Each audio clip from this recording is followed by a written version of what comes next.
Hey, what's up you guys, welcome back to my another video. Today I'm going to be reviewing this new J. Cole album, The Off Season. Now if you want to see some of my more raw impressions of the album, I dropped a reaction on the day of its release. But if you do want to see what I think after about a week of pretty intense listening, then go ahead and carry on watching this. Now just like with all my reviews, I'm going to start by talking about my 3 favorite songs on the album, and I'll talk about my 2 least favorite, and I'll talk about the whole album in its entirety. So without further ado, let's just get straight into it. And my first track, after some pretty fucking hard thinking, honestly, it's been tough picking out the 3 favorite songs on here, but I think my third pick will be Let Go of My Hand featuring Bars and Black. Shit matters, putting substance into something in the world, so used to instant gratification. Alright, so there you go. As I said in my last review, I am really trying not to get copyrighted on these videos anymore. So instead of actually me playing it in here during the reaction, I'm gonna just play it in post edit. So yeah, there you go. Let Go of My Hand. What do I like about it, man? I mean, what do I not like about it? That would be kind of easier to say. First of all, the beat, you know, super smooth. It was a kind of a change of pace on the album. Before that, a lot of these were more trap orientated, whereas this one is a bit more smooth. Kind of reminds me of something that he would have on For Your Eyes Only. Super dark feel in the instrumental. Really love that instrument in the background that comes in every now and again, some sort of brass instrument. And then Cole with the lyrics coming in very personal, kind of relatable, which is cool, you know, especially because throughout a lot of this album he has been kind of demanding respect, you know, for what he's achieved in the game. He's got songs like 100 Mil and Mari, where he's just kind of flexing, saying like, you know, I've got the numbers, I can pull up the numbers without a deluxe, without 20 songs on your album. And here, complete 180 compared to that. He talks about his younger years, him not necessarily believing in himself ever since he kind of blew up as a rapper, compared to when he was kind of broke and he had to be a fan of himself. Also talking about his younger years where he wasn't necessarily the hardest kid around. You know, he'd get beat up sometimes, he'd win some fights, lose some. I appreciate the honesty. And most importantly, he was talking about his kid as well. That's pretty much what the song is inspired by. I think this gives the song a bit more of a replay value. And yeah, he's really found a good balance here between the old school stuff from Forest Hills Drive or For Your Eyes Only to more of the KOD stuff, right? Let's pick out the number 2. And I didn't know where I want to have this one, whether it's going to be number 3, 2, 1.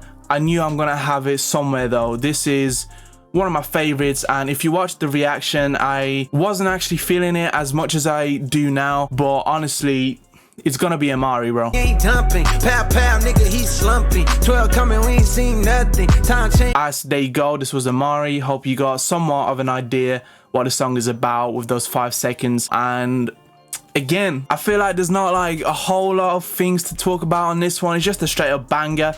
You know, it's got that flute melody. I mean, that is just a legendary instrument at that point in the trap scene. If you want to make a sick beat, just add some flutes in there and it's gonna be going hard regardless of what you do other than that. But yeah, in terms of the actual song, what do I like about it? First of all, the flow. One of the best flows I've heard from Cole in a long time, bro. Honestly, so smooth. It's super consistent. It's one of those, kind of reminds me of Back in Blood because of how it's really consistent throughout the song. It just doesn't really change in tempo. But normally I would be thinking that type of shit is kind of boring, but on here it just works really fucking good because Cole does switch up his delivery at times. You know, he goes aggressive, a little bit laid back to aggressive, switches it up at a few times in a song where he does a bit more singing, you know. And I've got to say, Cole's singing has improved a shit ton over the years. I mean, I feel like there's a song called Ville Mentality on For Your Eyes Only, and that was one of the best singing I've heard from Cole. And on this album overall, he is kind of reaching that level now pretty consistently, which is really dope to see. You know, you can tell this guy's been putting in work. And I've got to say, this is probably the most modern trap song that Cole has made for this album. A lot of these are trap inspired, but they're not necessarily something you will hear like Young Thug on or Gunna or any other trap artists out there. This one, I could genuinely hear any trap artist out there in the game right now and they would fit perfectly. You know, I feel like Thug would actually really do well on this beat for sure. That doesn't change the fact that Cole has killed himself anyway. It's got some slick lines here and there. You know, you're talking about just really killing the game, you know. As I said earlier, Let Go of My Hand was where he kind of goes more personal, talks about his weaknesses and makes himself look like an actual person, right? That has their ups and downs and all that. Amari is straight up flex track, just killing it. And I feel like in terms of structure, very interesting take on structuring these songs, a lot of these songs, and Amari is a pretty good example of that. Only one verse. A lot of these songs have only one verse, which is strange for someone like Cole to do that because of a lot of, especially old heads in the hip hop community, have been talking about how the third verse is kind of dead now. You know, no one just does the third verse. Like, the songs are just too short for that. You don't need that. You know, the attention span is just too short, and kind of the 2-verse formula has been pretty much the staple of especially the trap genre nowadays. Cole has kind of taken that into another level. I mean, I'm chatting shit right now, but I'm pretty sure there's like max maybe 3 or 4 songs on here that have more than one verse on here.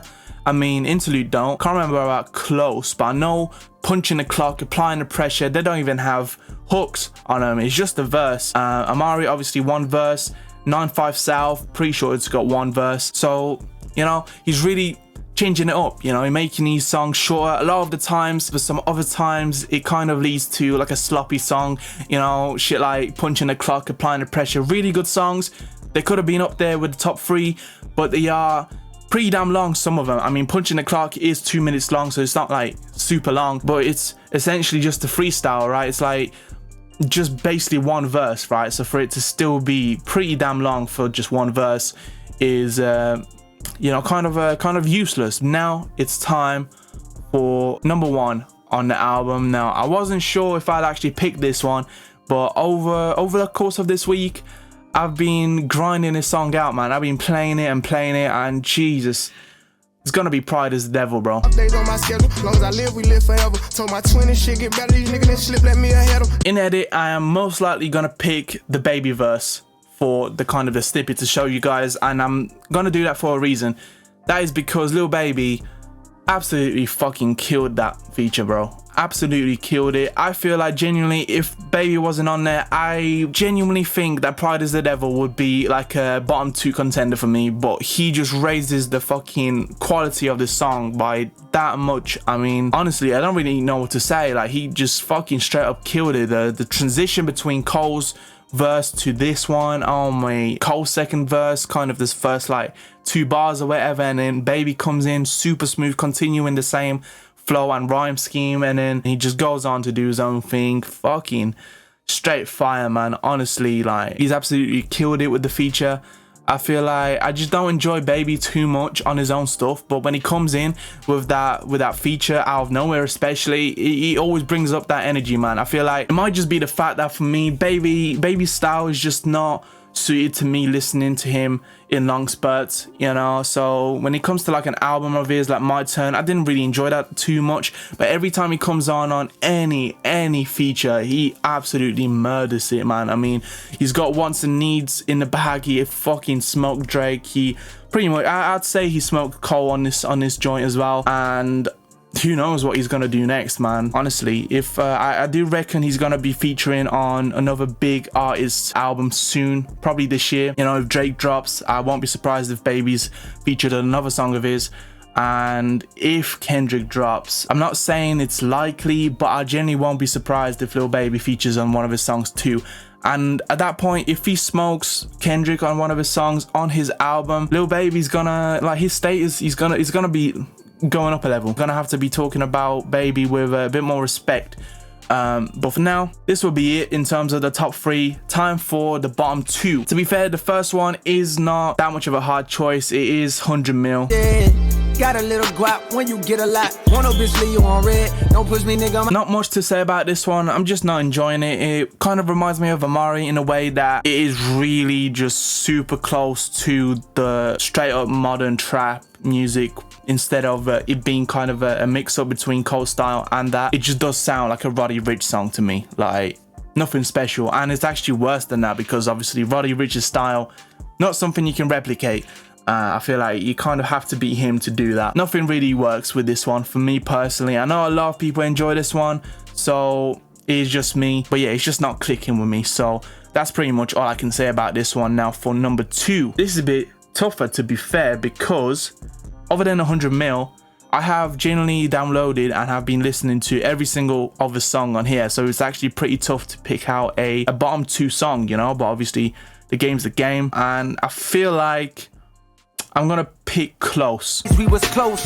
Now when I see you, I look at you just like a ghost, a shell of your former self. So and again, what do I say about this? I mean, it's just not as catchy. It's not as catchy. The beat isn't as good.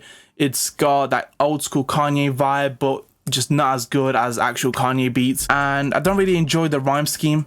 You know, the whole vibe of him saying close, rhyme scheme with that, it just doesn't work with the beat for me. It's kind of hard to explain. I'm not sure if anyone else would agree, but that's pretty much the reason, you know. I mean, again, I do like the song, so the things that are holding it back are really tiny things, like the rhyme scheme. The beat is just not as good. I feel like it's just a poor man's Kanye song. The one thing I will say though is that he talks about some real shit. You know, he talks about his friend dying. You know, he really opened up on this one, so I don't really want to hate on this too much, because like I said, I do enjoy it, and the song is talking about some real shit, so that is something you can always use to come back to it. It's got some replay value to it. It's just kind of an average Cole track in terms of just how it sounds sonically, you know. But yeah, that was the bottom 2 on here. Now it's time for me to talk about the overall album. Now, what do I think about it?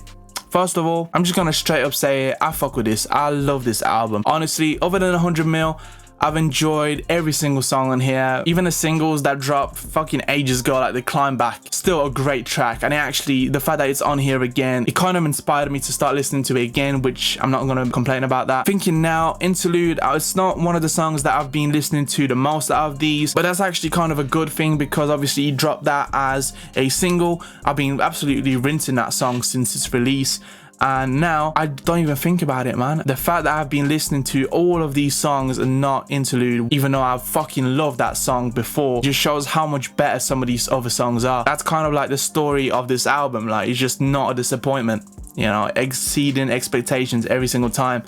A lot of people are kind of hating on this album, calling it mid and just not saying it's anything special. I feel like they've just been hating, or they just don't like Cole, which is fine. Like, in the recent times, I haven't been like the absolute biggest Cole fan, and absolutely I love this album. You know, you just got to come in and take it for what it is, because it's not like a serious for your eyes only concept album. It's just something fun. It's like one of his mixtapes, you know. He's just got the big budgets behind it now.